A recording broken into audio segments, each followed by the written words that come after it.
नमस्कार मेरे प्यारे मित्रों, मेरे प्यारे साथियों। इस सीरीज में हम लोग राकेश यादव सर का जो मैथमेटिक्स का न्यू बुक आया है 7300 प्लस, उस बुक के परसेंटेज चैप्टर को स्टार्ट किए हैं और टाइप 1 के प्रश्न का डिस्कशन कर चुके हैं। अब इस क्लास में हम लोग टाइप 2 के प्रश्न का डिस्कशन करेंगे और हर क्वेश्चन पे हम जितने भी कॉन्सेप्ट लागू होंगे और उस प्रश्न को जितना हम सरल कर सकते हैं उतना सरल करके आपको समझाने का प्रयास करेंगे, क्योंकि सारे स्टूडेंट्स जो है एक जैसे नहीं होते हैं समझने में, पढ़ने में। तो हम सबको ध्यान में रखते हुए सारे प्रश्न का डिस्कशन करेंगे और हर प्रश्न पे सारे कॉन्सेप्ट्स को रिवाइज कराएंगे। अगर आप चैनल पर नए हैं तो प्लीज़ चैनल को सब्सक्राइब कर लीजिए, अपने भाई का सपोर्ट कीजिए, समर्थन कीजिए। आपके समर्थन से शायद हम और बेहतर कॉन्सेप्ट और बेहतर से समझाने का प्रयास करते रहेंगे। तो मेरे भाई, हम लोग बढ़ते हैं अपने क्वेश्चंस के तरफ। अगर आप क्लास कर चुके हैं तो पहले आप खुद से प्रश्न को सॉल्व करेंगे, उसके बाद ही आप डिस्कशन को देखेंगे। अगर आप अभी जीरो से शुरू कर रहे हैं तो भी आपको समझ में आएगा, क्योंकि हम हर बात का डिस्कशन करेंगे। मेरे भाई, हम लोग बढ़ते हैं क्वेश्चन के तरफ और क्या देखते हैं। Question number 15। 14 प्रश्न हम लोग पिछले वीडियो में डिस्कशन कर चुके थे जो टाइप 1 का था। ये टाइप 2 का है जो हम लोग इस क्लास में डिस्कशन कर रहे हैं।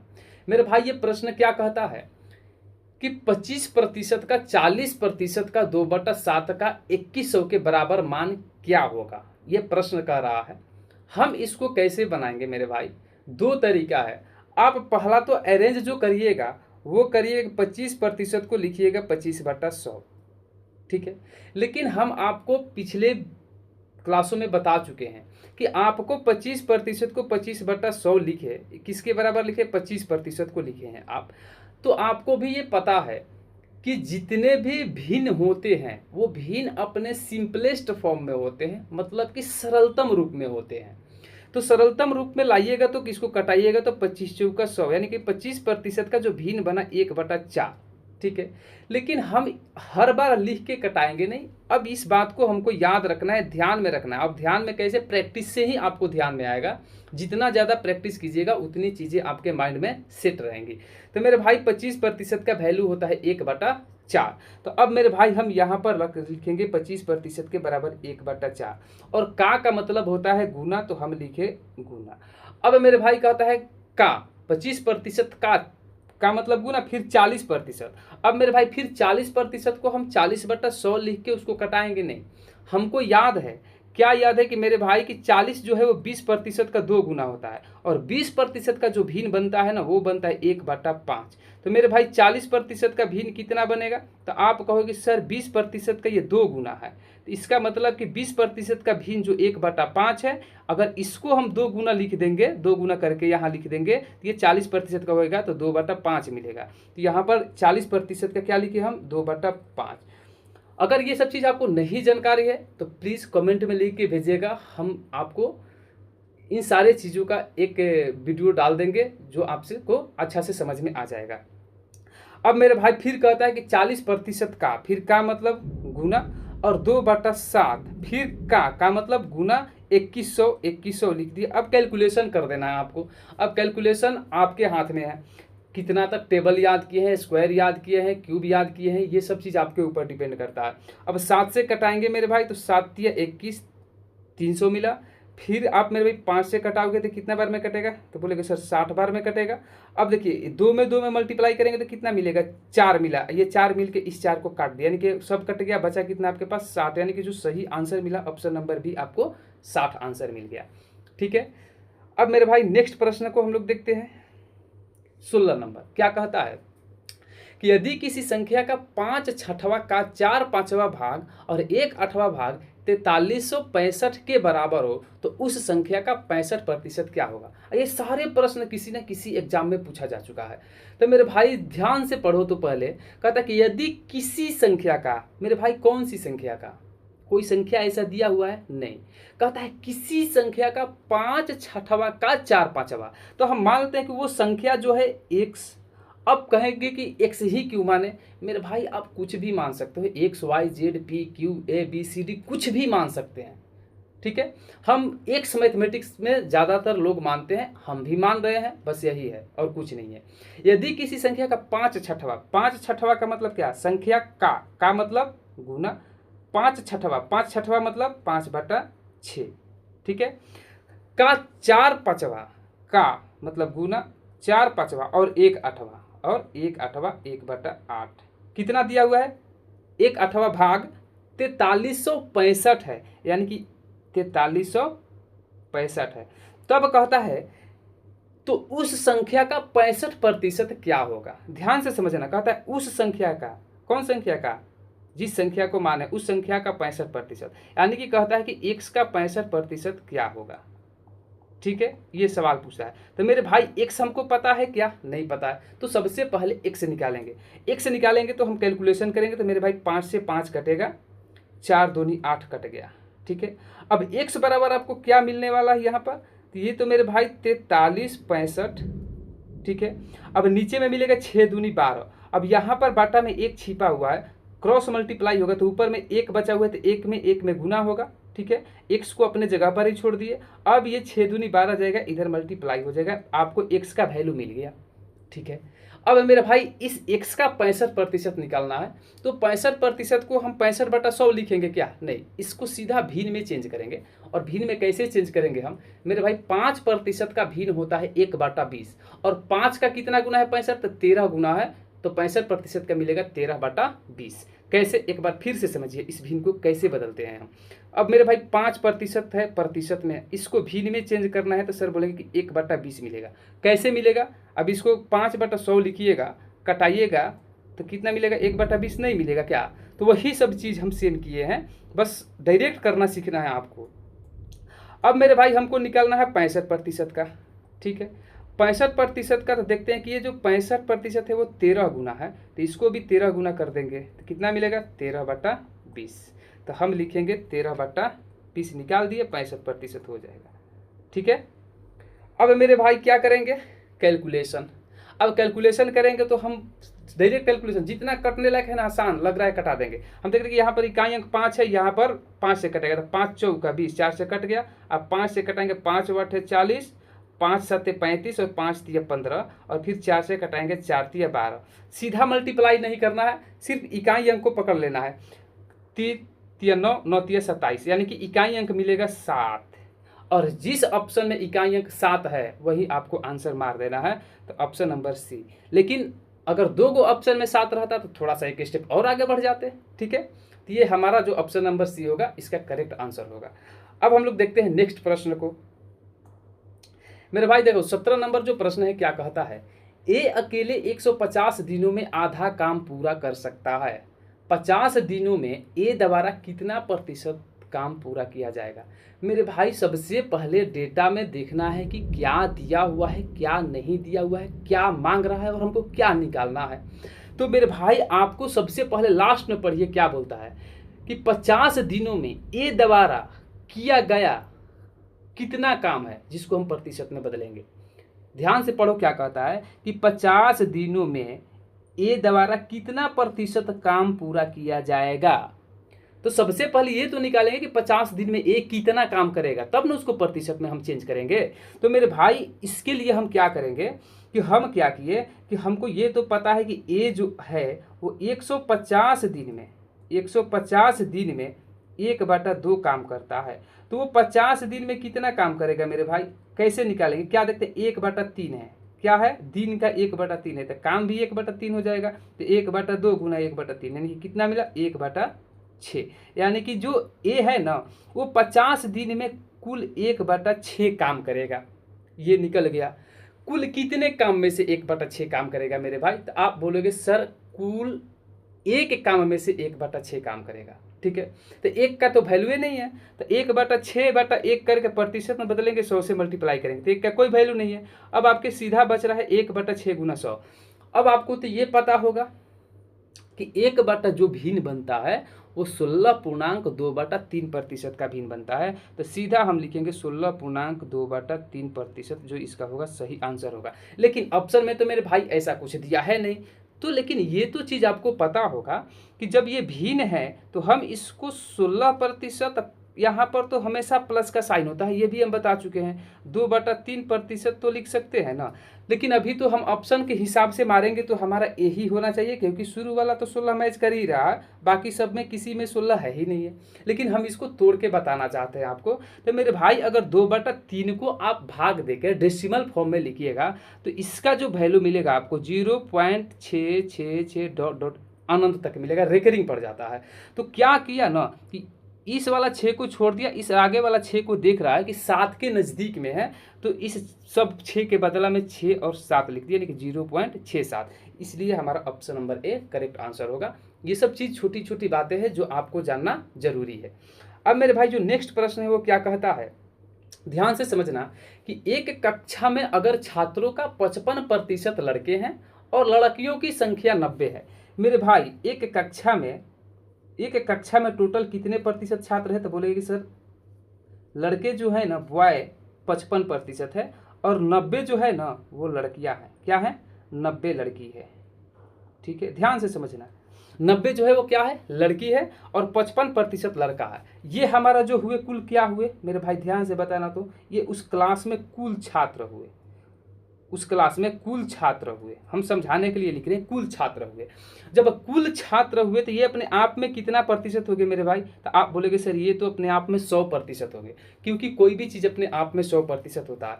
तो बस यही हमारा दिमाग में होना चाहिए। हम इसको आपको 3 तरीका से बताएंगे, पैसेंस रखना है। क्यों 3 तरीका से बताएंगे, ताकि आपका जो लैंग्वेज पर पकड़ हो ना वो इतना मजबूत हो जाए कि आप पढ़ते ही किसी भी तरीका से तुरंत फट दे बना दे। ठीक है, अब मेरे भाई हम ये जानते हैं कि कुल छात्र जब है वो 100% है। इस 100% में से 55%, ये माइनस वगैरह कुछ नहीं, इसको ऐसे छोड़ दीजिए। ठीक है, 55% जो है मेरे पास वो क्या है, लड़के हैं। ये तो आपको डेटा दिया हुआ है। और मेरे भाई जो बाकी के 100% में से बच गए वो तो क्या होंगे, वो तो लड़की होंगे। तो 55% लड़का, 100% में से 55% लड़का, तो बचे कितना, 45% जो बच गई वो क्या मिलेगी, वो लड़की मिलेगी। यही ना लड़की कहता है कि 55% तो लड़के हैं और 90 लड़कियां हैं, मतलब कि 45% लड़कियां हैं। इसका मतलब कि 45% के बराबर क्या है, 90 लड़की है। ठीक है, अब यहाँ से 2-3 तरीके से आप आसानी से बना सकते हैं। पहला, यहाँ से सीधा परसेंटेज में निकालेंगे। अब परसेंटेज में निकालेंगे तो 45% के बराबर 90 है, तो 1% के बराबर आप निकालोगे तो कितना आएगा, 90/45 आएगा ना, यानी कि कटाएंगे तो कितना मिलेगा, 2। 1% के बराबर आया 2। लेकिन सवाल में पूछ रहा है कि लड़कों की संख्या। मेरे भाई किसका मांग रहा है, लड़कों की संख्या। तो हम यहाँ पर 100% नहीं निकालेंगे।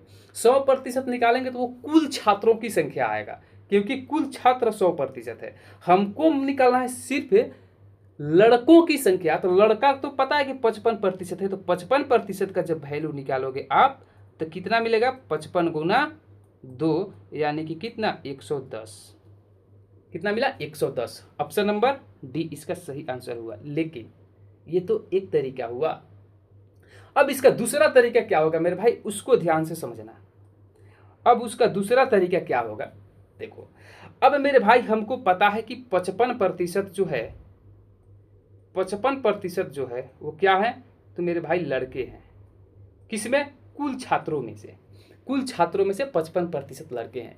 अगर 55% को आप भिन्न में चेंज करते हो, फ्रैक्शन में चेंज करते हो, तो सर बोलेगी कि 5% 1/20 और 55% जो है वो 5% का 11 गुना है। इसका मतलब कि 55% का जो भिन्न मिलेगा 11/20। और हम आपको यही बताए हैं कि अगर कुल विद्यार्थी कितना है, 20 है, कुल विद्यार्थी 20 है, तो इस 20 का जब 55% निकालोगे तो क्या आएगा, 11 आएगा। यानी कि हमारा लड़का कितना आएगा, 11। कहने का मतलब मेरा यह हुआ कि अगर कुल विद्यार्थी 20 है तो 11 क्या है, लड़के हैं। कुल विद्यार्थी 20 हैं तो 11 लड़के हैं, तो मेरे भाई लड़की कितने आएगी, गर्ल्स कितने आएगी, तो 20 में से 11 घटाएंगे तो 9 लड़की आएगी। अगर हमको इस यूनिट में 9 जो है लड़की की संख्या आया, लेकिन रियलिटी में जो लड़की की संख्या क्या है, 90 है। यानी कि 9 की यूनिट के बराबर क्या है, 90 है। तो हमको बोलता है कि लड़कियों की संख्या नहीं, लड़कों की संख्या निकालिए। अगर लड़कों की संख्या पूछता है तो ये क्या है मेरा, लड़कों की संख्या 11। तो अगर 9 यूनिट के वैल्यू 90 तो 1 यूनिट के वैल्यू निकालोगे तो मेरे भाई कहे कितना आएगा, 90/9। अगर कटाओगे तो 1 यूनिट के वैल्यू कितना है, तो बोलोगे कि सर 9 दहिया 90, यानी कि 1 यूनिट के वैल्यू आया 10। तो लड़कों की कुल संख्या कितना है, 11 यूनिट है। तो 11 यूनिट के वैल्यू निकालेंगे तो 10 गुना कितना मिलेगा, 11। अब मल्टीप्लाई करेंगे तो कितना, 110। देखिए ये सब चीज़ें लिखने से लंबा होगी, नहीं लिखने से मौखिक शब्द कर लिए तो और छोटा हो गई। तो कैलकुलेशन तो फास्ट करिए मेरे ब्रदर। अब हम लोग बढ़ते हैं नेक्स्ट प्रश्न का। ये तो हमारा पहला, दूसरा तरीका हुआ। एक तरीका और भी बना सकते हैं हम। तो ये 55% लड़का को पकड़े। अब ये भी हमको पता है कि 55% लड़का है तो 45% लड़की है। तो मेरे भाई एक तरीका और कर ले कि अगर गर्ल्स 45% है तो 45% का भिन्न कितना बनेगा, 5% का भिन्न बनता है 1/20। तो 45% का बनेगा 5 9 45, यानी कि 9/20। अब 20 क्या है, कुल विद्यार्थी है। 20 क्या है, कुल विद्यार्थी है। और कुल विद्यार्थी का हम 45% निकालेंगे तो कितना आएगा, 9 आएगा। यानी कि 9 मेरा क्या है, ये लड़की है। और यही 9 यूनिट लड़की है तो प्रश्न में कहता है कि 90 लड़की है, यानी कि 9 यूनिट के वैल्यू 90 है। तो 1 यूनिट के वैल्यू कितना आया था, यहाँ पर 10 आया था। तो अब हमको क्या पूछ रहा है कि लड़कों की संख्या। तो मेरे भाई कुल विद्यार्थी 20, कुल विद्यार्थी 20, लड़कियों की संख्या 9, तो लड़कों की संख्या 20 में से 9 जाएगा कितना, 11। यानी 11 यूनिट के वैल्यू निकालेंगे तो 11 गुना 10 बराबर 110। थोड़ा सा आपको लग रहा है कि खिचड़ी हो रहा है, थोड़ा मेरे पास स्पेस का कमी है मेरे भाई। अपना प्यार दो, सपोर्ट दो, शायद ये सारे प्रॉब्लम्स आपके वजह से ही दूर हो जाए। अब ऐसे प्रश्नों को आपको पढ़ के तोड़ के मड़ोड़ के बनाना है, किसी तरह से बना सकते हैं। अब मेरे भाई नेक्स्ट प्रश्न को देखिए क्या कह रहा है। कहता है कि एक फल विक्रेता के पास कुछ तरबूज थे, उसने तरबूजों का 45% बेचा और फिर भी उसके पास 495 तरबूज बच गए। उसके पास टोटल तरबूज कितना था, कुछ। और कुछ का जो संख्या मालूम है आपको कितना होगा, कुछ जो तरबूज है मेरे भाई वो तो अपने आप में 100% तो होगा, ये तो कन्फर्म है आप। अब ये तो बात आपको बार बार नहीं समझाना पड़ेगा। जो कहता है कि एक फल विक्रेता के पास कुछ तरबूज थे, मतलब 100% तरबूज थे। उसने तरबूजों का 45% बेच दिया। बेचा कितना मेरे भाई, अब 100% है, अब बेचा कितना, तो सर सवाल में तो बोल रहा है कि 45% बेच दिया है, 45% बेच दिया है। तो मेरे भाई कुल तरबूज उसके पास 100% था, 45% बेच दिया, तो 100% में से 45% बेच दिया तो उसके पास बचा कितना। तो सर आप बोलोगे कि सर उसके पास बचा कितना है, तो उसके पास तो बचा है 55%। यही ना बचा है उसके पास 55%। यहाँ तक तो क्लियर है। अब मेरे भाई कहता है कि उसके पास 400, ये तो हमारे हिसाब से 55% बचा है। सवाल में तो इनडायरेक्टली बोल दिया कि 45% बेचा है। तो हम तो ये सोच सकते हैं ना कि भाई 45% बेच दिया है तो उसके पास 55% बचा है। लेकिन प्रश्न में कहता है कि प्रतिशत में नहीं बचा है, उसके पास 495 बचा है। हम कहते हैं कि नहीं उसके पास 55% बचा है। इसी बतिया को प्रश्न कहता है कि नहीं उसके पास 495 बचा है। इसका मतलब कि दोनों बतिया सेम है, तो यानी कि 495 बचे या 55% बचे, बतिया सेम है। यही तो प्रश्न कर रहा है, ध्यान से समझना है यही बात। हम बोल रहे हैं, सवाल बोला कि 45% बेच दिया और उसके पास 495 बच गया, ठीक है। हम क्या समझे कि भैया उसके पास तो टोटल 100% होगा, जो भी होगा 100% होगा। अब उसमें से वो 45% बेच ही देगा तो उसके पास कितना बचेगा। तो हम कहेंगे सर ये तो उसके पास 55% बचेगा, हम कह रहे हैं। लेकिन प्रश्न कर रहा है कि नहीं उसके पास 495 बचा है। ओ इसका मतलब कि साला हम कर रहे हैं कि 55%, तू कर रहा है 495, के दोनों बतिया बराबर बराबर है। बस 55% का क्या है, रिप्रेजेंट कर रहा है 495 को। अब सवाल में पूछता है तो उसके पास कुल कितने तरबूज थे, क्या पूछ रहा है, कुल कितने तरबूज थे। तो कुल जो भी होगा वो तो बोले कि 100% था, तो आप यहाँ से 100% का वैल्यू निकाल देंगे। ये पहला तरीका बता रहे हैं। तो 1% का जो वैल्यू आएगा मेरे भाई कितना आएगा, 495 बटा में 55, ठीक है। अब इसको कटाएंगे तो किसे, 11 पाँचे 55, फिर 11 चौक 44, 5 49, यानी कि 11 पर ऊपर 45 बार में कटेगा, फिर 5 से कटाएंगे तो कितने बार में कटेगा, 9 बार में। यानी कि 1% का जो वैल्यू आया मेरे भाई 9। हमको निकालना है क्या, कुल कितने तरबूज थे, कुल 100 थे। यानी कि हमको जो वैल्यू निकालना है मेरे भाई यहाँ निकाल देते हैं 100 यूनिट के वैल्यू। तो यानी कि 100% का जो वैल्यू निकलेगा 100 गुना कितना 9, यानी कि हम क्या किए 900 हमारा जो हुआ फाइनल आंसर आया, यानी कि ऑप्शन नंबर ए। लेकिन हम हर बार 1 यूनिट 3 यूनिट 5 यूनिट नहीं करेंगे, हम सीधा डायरेक्ट इसको लिखने का बात करेंगे। मन में थोड़ा सा कुछ बातों को समझेंगे। यहाँ पर हम इस चीज़ को जानते हैं कि 55% जो है, 55% का वैल्यू है जो 495 है।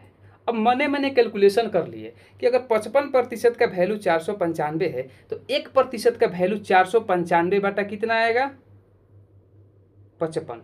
ये कितना का वैल्यू आया, तो सर बोले कि 1% का हो गया। ठीक है, ये 1% का हो गया। हमको क्या मांग रहा है, कुल कितने तरबूज है, निकालना कितने हैं, 100% का। तो क्या करेंगे, 100% का मांग रहा है, 100 से मल्टीप्लाई कर दिए, 1 गुना 100, यानी कि 1 का वैल्यू आएगा 495 में 55 से भाग दे देंगे तो 1% का वैल्यू आएगा, और 1% का वैल्यू गुना 100 कर दिए तो 100% का वैल्यू आ गया। फिर इसको वही कटा के आंसर लिख देना है। ये तो हमारा पहला तरीका हो गया। लेकिन अब इससे भी आसान तरीका हो सकता है, क्या हो सकता है, लेकिन थोड़ा सा समझना है आपको मेरे भाई। आप क्या देखे कि उसके पास कुल जो तरबूज था कितना था मेरे भाई, कुछ जो तरबूज दिया हुआ है कि कुछ तरबूज था, तो हम मान लिए कि उसके पास टोटल 100% तरबूज था। अब 100% में कहता है कि वो सेल कितना कर दिया, यानी कि बेच कितना दिया, वो बेचा कहता है कि 45%। ठीक है मेरे भाई, उसके पास बच कितना गया है, तो सर आप बोलेंगे कि उसके पास बचा है 55%।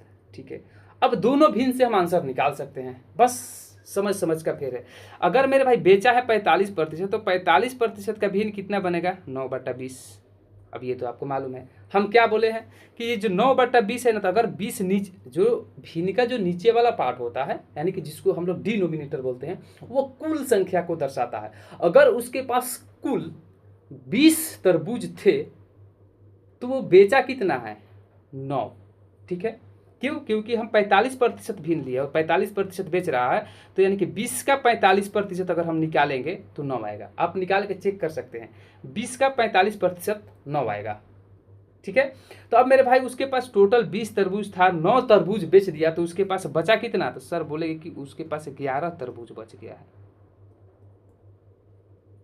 ठीक है, उसके पास 11 तरबूज बच गया। लेकिन सवाल क्या कहता है कि उसके पास 495 तरबूज बच रहा है। हम कह रहे हैं कि नहीं, उसके पास 11 यूनिट तरबूज बच रहा है। सवाल कहता है कि नहीं, उसके पास 495 यूनिट तरबूज बच रहा है। अरे बतिया सेम है भाई, यानी कि 11 यूनिट का वैल्यू कितना, 11 यूनिट का वैल्यू 495।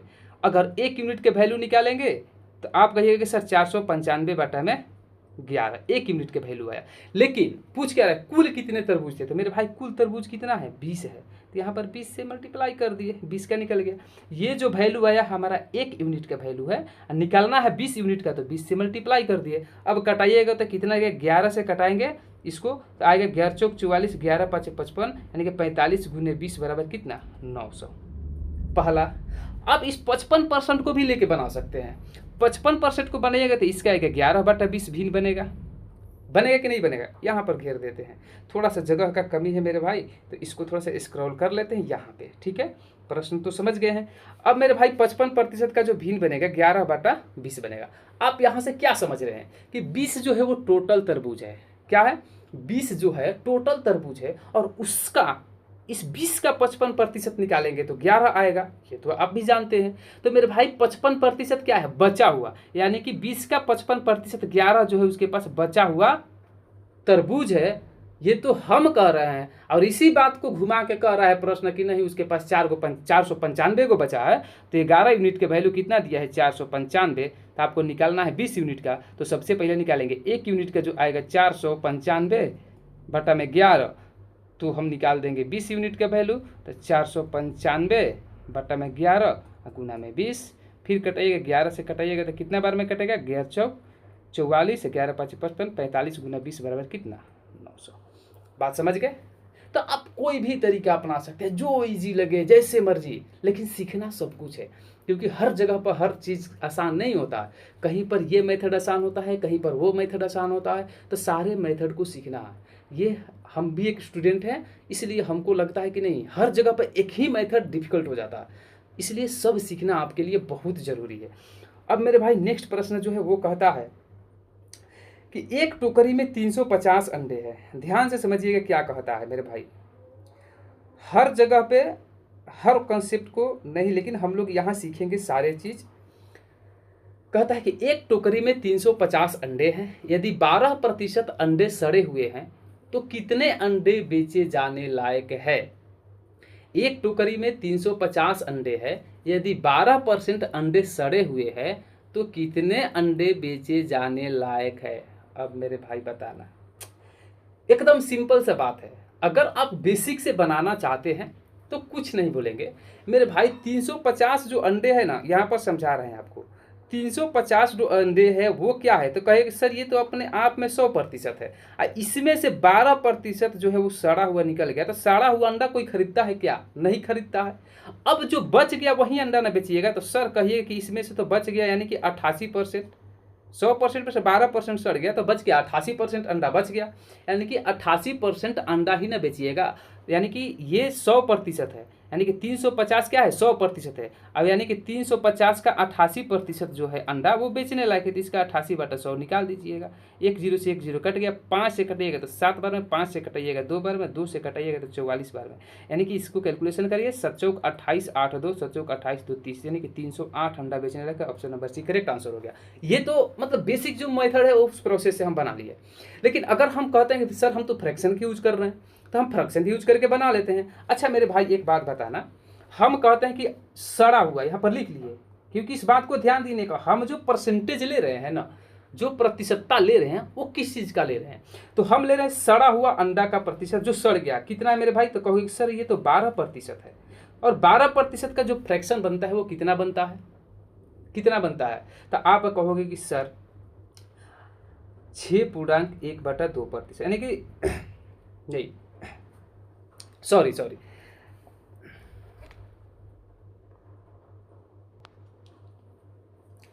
देखो मेरे भाई, हम लोग क्या लिख रहे हैं, हम लोग 12% का फ्रैक्शन लिखना है, थोड़ा सा मिस्टेक हो गया भाई, माफ़ करना। देखो अगर 12% का फ्रैक्शन आप लिखोगे, हम प्रतिशत लिख रहे थे ना, 12% का अगर भिन्न में लिखोगे तो मेरे भाई 4% का भिन्न कितना होता है, तो सर आप बोलोगे 4% का होता है 1/25, तो 12% यानी 3 गुना है, तो यानी कि 3/25 बनेगा। इसका जो भिन्न बना 3/25 बना, यानी कि 25 का 12% निकाल देंगे तो कितना मिलेगा, 3 मिलेगा, जो क्या है ये सड़ा हुआ है। 12% क्या है, सड़ा हुआ है, यानी कि टोटल अंडा है 25 यूनिट, जिसमें से 3 यूनिट अंडा उसका सड़ गया है, तो बेचने लायक जो अंडा है उसके पास कितना बचेगा मेरे भाई, तो 25 - 3 यानी कि 22 यूनिट जो अंडा है वो क्या है, बेचने लायक है ना, बेचने लायक।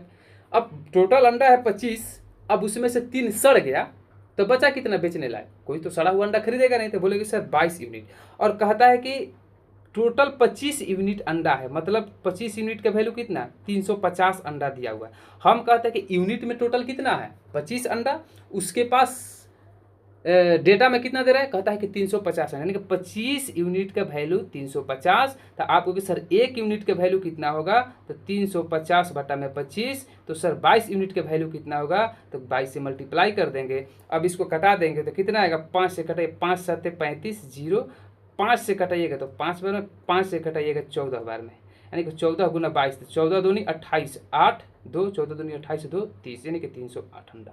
यानी कि आप जैसे सोच सकते हैं वैसे बना सकते हैं, लेकिन कब, जब आपको प्रश्न समझ में आए तब, और प्रश्न समझने के लिए आपको बार बार प्रश्न को पढ़ना है, और इतना बार प्रश्न को पढ़ लेना है कि वो प्रश्न आपको याद हो जाए। नेक्स्ट देखिए क्या कहता है, 21 नंबर जो प्रश्न है मेरे भाई वो क्या कह रहा है कि एक परीक्षा में कुल छात्रों में से 87% पास हुए, एक परीक्षा में कुल छात्रों में से 87% पास हुए और 3250 छात्र फेल हो गए। अच्छा एक परीक्षा हुआ मेरे भाई, ध्यान से समझना, बहुत आसान प्रश्न है। कहता है कि देखो अब यहाँ पर थोड़ा सा फ्रैक्शन निकालेंगे ना तो थोड़ा सा दिक्कत होगा, जो रियलिटी है हम वो बता रहे हैं आपको मेरे भाई। आपको पता है कि एक परीक्षा में जो परीक्षा में शामिल हुए थे विद्यार्थी, जो विद्यार्थी परीक्षा में शामिल हुए थे, वो परीक्षा में जो भी विद्यार्थी शामिल हुए वो टोटल कितना होंगे मेरे भाई, तो आप बोलोगे वो तो सर 100% हो गए।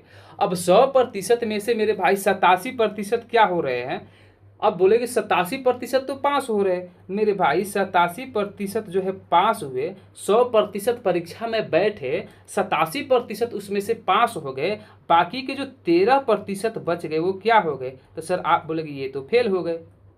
जब 87% पास हो गए तो बाकी के 13% क्या हो गए, फेल हो गए। लेकिन ये तो हम कह रहे हैं कि 13% फेल हो गए, लेकिन प्रश्न क्या कहता है कि 3250 छात्र फेल हो गए। हमारा डेटा कहता है कि 13% फेल हो गए और प्रश्न में डेटा कहता है कि 3250 छात्र फेल हो गए। तो क्या दोनों बात अलग अलग है? नहीं, दोनों बात सेम है, सिर्फ कहने का तरीका अलग अलग है। इसी बात को हम प्रतिशत में कहते हैं कि 13% फेल हो गए, इसी बात को वो संख्या में कहता है कि 3250 छात्र फेल हो गए। इसका मतलब कि दोनों बतिया बराबर है, तो दोनों बतिया को बराबर कर देते हैं, यानी कि 13% का वैल्यू कितना दे दिया है? 3250। ठीक है।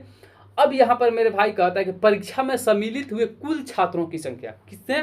कुल छात्र कितना मेरे भाई? 100%। तो 100% का हमको क्या निकालना है? वैल्यू। तो पहले 1% का वैल्यू निकालोगे तो कितना आएगा मेरे भाई? तो कहोगे 3250 बटा में 13। 100% का वैल्यू निकालेंगे तो कहेंगे 100 से इसमें मल्टीप्लाई कर देना होगा। तो 13 से कटाएंगे तो 13 दूनी 26 बचा 6, 13 पाँचे 65, 0 250, यानी कि 250 पर क्या जीरो? 2 जीरो, यानी कि 25,000। ऑप्शन नंबर 20 का करेक्ट आंसर होगा। ठीक है।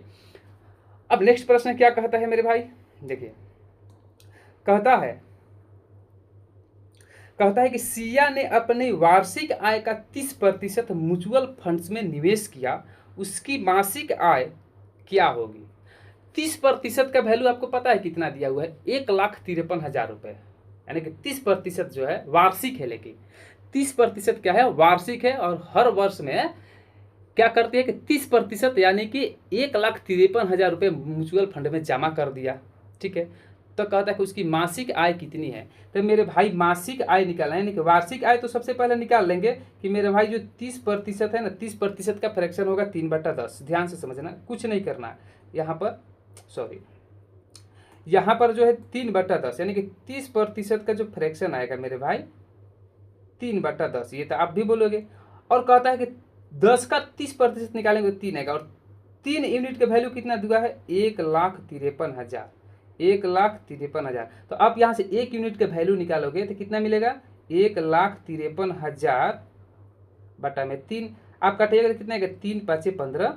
ध्यान समझे, 3 पाँचे 15 और 3 एकम 3 और कितना जीरो? 3 जीरो, यानी कि 51,000 आया, 1 यूनिट का वैल्यू आया। लेकिन हमको तो कुल आय निकालना है, तो कुल आय निकालेंगे तो कुल आय कितना है? 10 यूनिट है। तो 10 यूनिट का हम वैल्यू निकालेंगे तो आप कहोगे कि सर 10 यूनिट का वैल्यू निकालेंगे तो 51,000 में 10 से मल्टीप्लाई करेंगे तो 51,000 गुना 10, यानी कि कितना मिलेगा? 51,000 पे एक और जीरो पड़ेगा, यानी कि 1,50,000 हो गया उसका। अब 1,50,000 हो गया, ये जो क्या है? तो सर बोलेगे आप ये तो वार्षिक है। क्या है? ये तो वार्षिक है। ठीक है, सॉरी 1,50,000 नहीं है ना मेरे भाई, 51 पे है, सॉरी यहाँ पर मिस्टेक है। क्या है? 51 पे कितना जीरो? 1 जीरो बढ़ेगा, यानी कि 5,10,000 हुआ। ये तो आपका वार्षिक आया है ना, लेकिन हमको मासिक निकालना है। तो वर्ष में कितने महीना होता है भाई? वर्ष में 12 महीना होता है। तो हम इसमें मासिक निकालने के लिए 12 से भाग दे देंगे तो कितना बार आएगा? 12 48, बचा कितना? 3। 12 दूनी 24 और 12 पाँचे 60, 2 जीरो, यानी कि 42,500। इसका सही आंसर ऑप्शन नंबर डी। बस कुछ नहीं है, सारा की सारा खेल लैंग्वेज पे है, सारा समझ जाना है आपको। अब देखिए नेक्स्ट प्रश्न जो है वो क्या कहता है? 23 नंबर मेरे भाई, वेंकट अपनी आय का 65% खर्च करता है। अब बताइए उसका आय कितना है? जितना भी होगा 100% होगा, उसका 65% खर्च करता है और हर महीने 1,100 रुपये बचाता है। क्या करता है? हर महीने 1,100 रुपये बचाता है। तो उसकी मासिक खर्च कितनी है? दशमलव के 2 स्थान तक आपको सही काउंट करना है, उसके बाद नहीं करना, ये प्रश्न कह रहा है। तो मेरे भाई हम मानते हैं कि वेंकटेश का आय कितना है, ये तो प्रश्न में नहीं दिया है, लेकिन जो भी होगा मेरे भाई वो तो 100% होगा, ये तो हम मानते हैं। अब मेरे भाई उसमें से 65% क्या कर दिया? तो कहोगे सर 65% तो खर्च कर देता है। अब कमा रहा है 100%, अब 65% खर्च कर दे रहा है, तो मेरे भाई बचा कितना रहे? तो उसका जो बचत हो रहा होगा ना 100 माइनस 65, यानी कि 35% उसका बचत हो रहा है। यहाँ तक तो किसी को कोई डाउट नहीं होगा। अब मेरे भाई 2-3 गो मेथड बताया, आप यहीं से मेथड लगा सकते हैं। हम बोलते हैं कि उसका जो बचत है ना 35% है, लेकिन इसी बात को प्रश्न कहता है कि नहीं, उसका जो बचत है 1,100 रुपया। बात दोनों आदमी सेम ही बोल रहे हैं, हम भी वही बात बोल रहे हैं, लेकिन हम प्रतिशत में बोल रहे हैं कि 35% बचत है।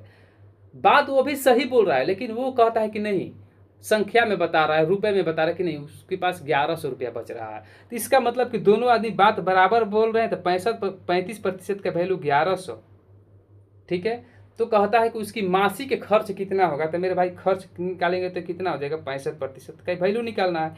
तो मेरे भाई 35% का वैल्यू है 1110, तो 1% का निकालोगे तो कितना आएगा, 1100 बाटा में 35, और 65% का निकालना है तो 65 से मल्टीप्लाई करेंगे, यानी कि 65% का हो गया। अब यहाँ से कटाइएगा 5 से, तो 5 से कटाइएगा तो 13 बार में, और 5 से कटाइएगा तो 7 बार में, यानी कि आएगा कितना, 11×3 = 33, 3 और 11 एकम 11, 3 14, इस पे 2 जीरो, फिर 7 से कटाएंगे, 7 दूनी 14, 7 दूनी 14 कट गया, यानी कि बचा कितना आपको, जीरो, जीरो बजाएगा 7 चौक 28, यानी कि 2004 किस में है, इसमें है। ऑप्शन नंबर बी इसका सही आंसर होगा। यानी कि यहाँ तक हम कैलकुलेट, क्योंकि 204 आया ना यहाँ पे, अब 204 किस में है, इसमें तो 2240 है, इसमें 2402 है, इसमें 202 है, इसी में 204 है। इसका मतलब कि ऑप्शन नंबर बी इसका सही आंसर हो गया। ये तरीका है। अगर आप फ्रैक्शन को तोड़ के बनाना चाहते हैं तो उस पर भी बना सकते हैं मेरे भाई। हम सीधा सीधा बात जानते हैं कि चलिए हम 35% पर ना बनाएंगे, क्योंकि इसमें नहीं दिया है, 65% में ही बनाएंगे। तो जो 65% है वो क्या है, आपको तो दिमाग में 65% खर्च है, और 65% का जो भिन्न होता है मेरे भाई कितना बनेगा, 5% 1/20, तब 65% 13/20, क्योंकि 13 गुना हो गया ना, 13/20। ये 20 क्या है, हमारा कुल आय है, ये जो है 13 कुल खर्च है। तो उसका बचत कितना हुआ, तो मेरे भाई बोलोगे कि 7 बचत हुआ। यही 7 बचत हुआ, तो कितना बचत हुआ, 1100, यानी कि 7 यूनिट का वैल्यू 1100। तो 1 यूनिट का वैल्यू बोलेगे सर, 1 यूनिट का वैल्यू जो होगा वो 1100 बटा में कितना हो जाएगा, 1100 बटा में 7। और कहता है कि उसका क्या निकलना है, उसका क्या निकलना है कि उसका कुल खर्च कितना है। तो मेरे भाई खर्च कितना है, 13 यूनिट है। तो 13 यूनिट का वैल्यू निकालने के लिए क्या करेंगे, इसमें 13 से मल्टीप्लाई करेंगे। बात तो वही है यार, देखिए यहाँ पर 11 गुने 13 सेम बात है, कैलकुलेशन करिएगा, आंसर फिर आपका वही आएगा। अब मेरे भाई नेक्स्ट प्रश्न क्या कहता है, ध्यान दीजिए। 24 नंबर जो प्रश्न है वो कहता है कि मिसेज दीपा देवी अपनी तनख्वाह का 30% बचत करती है। यदि उन्हें प्रति माह 42,000 रुपये तनख्वाह मिलती है तो उनका मासिक खर्च कितना होगा। हम फ्रैक्शन मेथड जाएंगे, चाहे परसेंटेज मेथड जाएंगे, सब मेथड सिखा दिए हैं। अब हर जगह पर वो मेथड सारा सिखाएंगे तो वीडियो लंबा होगा और आप इग्नोर करिएगा। तो मेरे भाई लास्ट तक देखना है, सारा चीज़ सीखना है, क्योंकि सारे चीज़ काम की चीज़ है। अब मेरे भाई मिसेज दीपा अपनी तनख्वाह का 30% बचत करती है, तनख्वाह का अगर यदि उन्हें प्रति माह 42 रुपये तनख्वाह मिलती है, कितना मिलती है, तो कहोगे कि सर 42,000 रुपये उसको तनख्वाह मिलती है प्रति माह, और उसमें से 30% बचाती है, यानी कि 42,000 में से 30% बचत करती है। तो इस 42,000 में से खर्च कितना करती है, आप यहीं पर जोड़ लीजिए। 30% बचत करती है तो खर्च करती है कितना, 70% खर्च करती है। तो कहता है कि उसका मासिक खर्च कितना है मेरे भाई, तो 42,000 का 70%, यानी कि 42,000 का जब 70% निकालोगे तो 70% का भिन्न कितना बनता है, 7/10, यानी कि 1 जीरो से 1 जीरो कटेगा और 7 में 42 में गुना करिएगा तो यहीं पर आंसर आ जाएगा। 7 दूनी 14 का 4, हाथ में आया 1, हाथ से बचा 1, और 7 चौक 28, 1 29, यानी कि बचा कितना है, ये 2 जीरो बचा है तो 2 जीरो डाल दिए कि 29,400 किसी ऑप्शन में है क्या, तो ऑप्शन नंबर बी इसका सही आंसर हो गया। आप यहीं पर इसको सॉल्व कर लीजिएगा। लेकिन अब थोड़ा सा अगर इसको आप समझिएगा बाय फ्रैक्शन मेथड भी जैसे समझना आप समझिए, अब कोई आपको प्रॉब्लम नहीं होने वाला है। अब मेरे भाई कहता है कि बचत क्या है, 30%। 30% का भिन्न बदलिएगा, बोलिएगा सर 3/10 आएगा, लेकिन है क्या, 10 का 30% आता है 3, और 30% क्या है, बचत, यानी कि 3 क्या हुआ आपका बचत है। टोटल उसका आय कितना है, तो बोलेगी सर उसका टोटल आय है 10 यूनिट, बचत है 3 यूनिट, खर्च कितना है, तो सर बोलेगी खर्च तो उसका है 7 यूनिट। जब हमारा बचत, जब टोटल आय यानी कि 10 का वैल्यू कितना दिया है, बोलेगी सर 42,000 दिया हुआ है, यानी कि 10 यूनिट का वैल्यू 42,000, तो 1 यूनिट का वैल्यू कितना आएगा, 1 जीरो से 1 जीरो कटेगा, यानी कि 4200। तो 7 यूनिट के वैल्यू निकालिएगा तो इसमें 7 से मल्टीप्लाई कर देना है, बात तो सेम हुआ। तो अब समझना है आपको, अपने से बनाना है, अपने तरीका से अपने कॉपी पर नोट्स बनाना है, सबको बना के, ताकि कभी भी रिवाइज करें तो वो चीज़ आपको समझ में आए। अब हम लोग देखते हैं नेक्स्ट प्रश्न को क्या कहता है। देखिए 25 नंबर जो प्रश्न है वो कहता है कि एक्स और वाई की कुल बचत उनकी कुल आय का 40% है। कहता है एक्स और वाई की जो कुल बचत है ना, उनकी कुल आय का 40% है। उनकी औसत खर्च 21,000 रुपया है। औसत खर्च का मतलब समझते हैं क्या हुआ, औसत खर्च के दोनों आदमी लगभग 21,000 रुपये खर्च करते हैं। तो एक्स और वाई की कुल तनख्वाह कितनी है, बात सिंपल सा है मेरे भाई। कहता है एक्स और वाई की कुल बचत उनकी कुल आय का 40% है। उनकी कुल बचत जो है कुल आय का, ध्यान देना है भाषा पे, जो कुल बचत है यहाँ पर, कुल जो बचत है एक्स और वाई का, उनकी कुल आय का 40% है। ये क्या है? बचत जो है उनके आय का 40%। आय तो मालूम ही नहीं है कहीं प्रश्न में, कहीं उनकी प्रश्न में आय दिया ही नहीं है। तो हम सबसे पहले मानते हैं कि अगर इसका 40% बचत है, तो हम अगर फ्रैक्शन में इसको लेके जाएं तो आप कहोगे कि सर 40% का जो फ्रैक्शन बनेगा ना, वो तो 2/5 बनेगा। तो हम बोले जी 5 क्या होता है? कुल होता है। मानते हैं कि उसका कुल आय 5 रुपया है, तो 5 का 40% निकालिएगा तो कितना आएगा? 2, यानी कि 2 उसका जो है वो बचत है। ठीक है, कमाया कितना? 5 रुपया। बचाया कितना? 2 रुपया। तो अगर यहाँ पर हम खर्च का अनुपात निकालें तो खर्च कितना आ जाएगा? तो बोले कि सर 5 में से 2 जाएगा, बच गया 3। यहाँ से 5 में से 2 गया, बच गया 3। ये क्या हो गया? खर्च आ गया। अब क्या कहता है कि उनकी औसत खर्च 21,000 रुपये है। औसत खर्च का मतलब क्या कि औसत खर्च हुआ कि यानी कि एक्स और वाई का जो औसत खर्च है वो 21,000 रुपया है। इसका मतलब कि दोनों मिलाकर टोटल कितना खर्च कर रहा है? तो 21 दूनी 42,000 रुपया दोनों मिला के खर्च कर रहा है। ठीक है, दोनों मिला के कितना खर्च कर रहा है? 42,000 रुपया खर्च कर रहा है। इसका मतलब कि 3 यूनिट का जो वैल्यू है ना, वो कितना दिया हुआ है? 42,000 रुपया दिया हुआ। क्योंकि प्रश्न कहता है कि एक्स और वाई की कुल बचत, ये क्या है? ये भी एक्स और वाई की है, ये भी एक्स वाई की बचत है, ये भी एक्स वाई की आय है। लेकिन ये जो 42,000 है ना, ये जो 42,000 है, ये एक्स वाई का क्या है? कुल खर्च है। तो एक्स वाई का कुल कितना? 3 यूनिट खर्च है, तो 42,000 खर्च है। तो 1 यूनिट निकालिएगा तो कितना आएगा? 42,000 बटा में 3। 42,000 बटा में 3 कटाइएगा, कितना आएगा मेरे भाई? तो बोलिएगा सर 14,000 रुपया आएगा 1 यूनिट का। लेकिन प्रश्न में पूछ क्या रहा है कि एक्स और वाई की कुल तनख्वाह कितनी है? तो एक्स और वाई की कुल तनख्वाह कितनी, मतलब कुल आय कितनी है? तो 5 यूनिट है। तो 5 यूनिट के वैल्यू निकालेंगे तो 5 से मल्टीप्लाई करेंगे तो 14×5 = 70। जिस ऑप्शन में 70,000 रुपया है वो आपका करेक्ट आंसर हो गया, ऑप्शन नंबर डी। अब जो नेक्स्ट प्रश्न है उसको देखते हैं। देखिए, ये नेक्स्ट प्रश्न कर रहा है कि छात्र ए ने छात्र बी से 25 अंक अधिक प्राप्त किए और ए के अंक उनके कुल अंकों का 60% थे। ए और बी द्वारा प्राप्त अंकों की संख्या क्रमशः कितनी है? अभी इस प्रश्न को आप बनाएंगे और कमेंट सेक्शन में इसका आंसर देंगे। मिलते हैं हम लोग नेक्स्ट वीडियो में और प्रश्न के साथ में। तब तक के लिए बाय, जय हिंद। भाई को प्यार देना, चैनल को सब्सक्राइब करना मत भूलना मेरे भाई। थोड़ा सपोर्ट करो और बेहतर करने का हम प्रयास करते रहेंगे।